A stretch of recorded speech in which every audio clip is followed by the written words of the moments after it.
Какво най-много харесваш в своя учител? Че винаги е старателен, обяснява ни всичко дума по дума, за да го разберем, помага ни.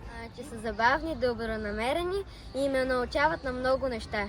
Усмихната и ни помага във всичко. Че е много строга, но пък ни учи на много работи. Прави компромиси някой път на по-непослушните и винаги ни обяснява. Че прави всичко за нас и ни дава хубави оценки. Това, че е много мила и много добра. Че тя ни гушка и ни обича. Че са добри и че ни помагат за всички проблеми. Нейната доброта и усмивка.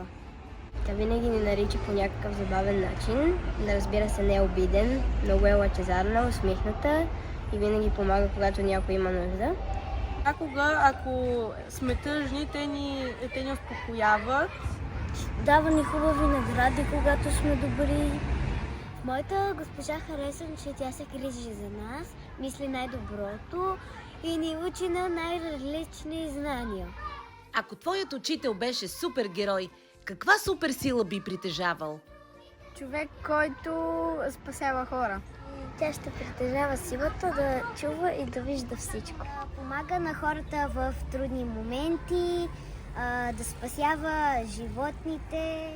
Ще лети и ще спасява ходки от дърветата. Да не видим и да оправя нещата в класната стая да са по-хубави. Би имала силата да прави хората да са добри. Да има силата да щракне с пръсти и всички болести до света да си отидат. Безкрайно умна и да знае всички неща на света. Да спасява града. Моята госпожа беше супергерой, тя щеше да бъде най-добрата учителка на света. Госпожите могат да правят това, което другите хора не могат да правят, госпожите могат да го правят. Това е нещо повече отколкото супергерой. Нещо повече. Нещо по-голямо от супергероя. Когато докосне нещо, го спасява, подарява му любов. Да помага на хората, ако са в беди, примерно при пожари и наводнения. Силата на добротата и разбирането ще бъде тяхната перфектна суперсила. Да бъде невидима и да има някакви суперсили, където да ни дава знак кога да започваме уроците, които да четем. С едно штракване да научи всички нас. Би направил света по-добър. Според мен госпожата би била супер жената котка. Опиши с една дума своя любим учител. Добър. Страхотна, Супергерой. Мила. хубава, красива, най-добрият човек. Какъв е учителят вдъхновител?